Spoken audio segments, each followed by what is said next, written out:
Support for the Leadoff on WGLT and WGLT.org comes from the Central Illinois Regional Airport. The airport team strives to make air travel accessible to all through the Sunflower program, allowing individuals to self-identify when they need more assistance. More on the Hidden Disability Sunflower program at CIRA.com. There's a network of caregivers who are helping each other navigate a job that none of them signed up for. It's one of the things you need to know to start your day for Friday, June 28th. I'm Ryan Denham, and this is WGLT's The Leadoff. Now let's lead off with a 6-month progress report from the City of Bloomington's Special Commission for Safe Communities, narrowly approved by the City Council to address gun violence. WGLT's Lauren Warnicki has the story. The commission is still information gathering, but Chair and forensic pathologist Scott Denton says he's impressed by what he's seen so far. We've learned through BPD that they do have good policies and they do have good procedures for trying to handle and prevent gun violence. So we can make those recommendations or reinforce those recommendations. That would be the most important thing. In hearing from community leaders and experts, the commission has identified youth engagement, safe gun storage, and funding for advocacy organizations as top priorities. It's just going really fast. In yesterday's meeting, commissioners raised the need to explore domestic violence as well. That stems from a recent Supreme Court decision reinforcing the precedent for removing guns from domestic abusers, coming in the wake of a new report by Cook County Sheriff Tom Dart. That statewide report says 3/4 of those whose licenses are revoked won't give up their guns. During the meeting, Commissioner Ryan Bertrand questioned whether the murder of Grove Elementary School teacher Amy Moore might have been prevented. Both of these people was showing many flags along the way. I wonder if there wasn't an opportunity where the community couldn't have said, we're going to take action. Moore was killed by her ex-husband Matthew on May 29th. Matthew Moore was the subject of an emergency order of protection at the time. For The Leadoff, I'm Lauren Warnicki. Here's some other stories we're following in the WGLT newsroom. Manufacturing has led Bloomington Normal's job growth over the last year. The labor market that includes McLean and DeWitt counties added 1,700 jobs over the past year.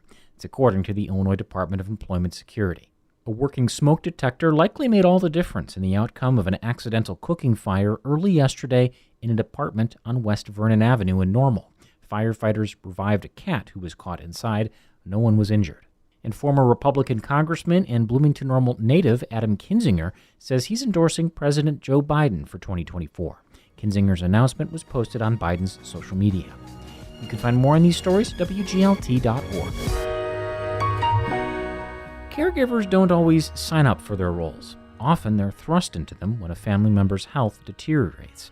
It's not an easy job to do, but someone has to. WGLT's Melissa Ellen spoke to caregivers about what it means to be a caregiver and how they support their own well-being. People with memory issues like Alzheimer's and dementia require constant supervision. Their emotions and behavior are often erratic, and that can be dangerous. They may put plastic on a heated stove or go for a drive and forget how to get home. They may take up smoking again after decades without a cigarette and forget to put their next one out properly. For many families, the cost of paying someone to help keep an eye on their loved one is too high. That leaves them to do it all on their own. People don't know how difficult it is, and that it's a 24/7 job. That's Mary Sanko. She was a caregiver for her mother, who was diagnosed with Alzheimer's before she passed away. She uses that experience and training from the Alzheimer's Association to educate McLean County caregivers and support them. Sanko has led a caregiver support group affiliated with the association for over 2 decades. Alzheimer's disease and caring for someone with it can be very isolating, and it's freeing for them to know that they're not alone. McLean County has at least 4 caregiver support groups, all open to the public. Julie Rhodes of Normal says support groups were the only thing other than her family and friends that comforted her when her husband got dementia.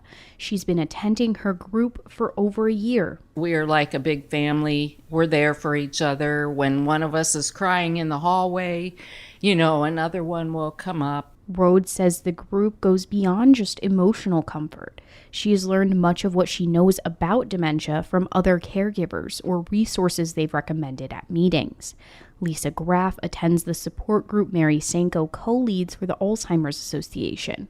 She says the meetings can be a sounding board for ideas. talking through, well, we tried this. Well, that didn't work. Well, we tried this. And, oh, that's a great idea. Let's try it.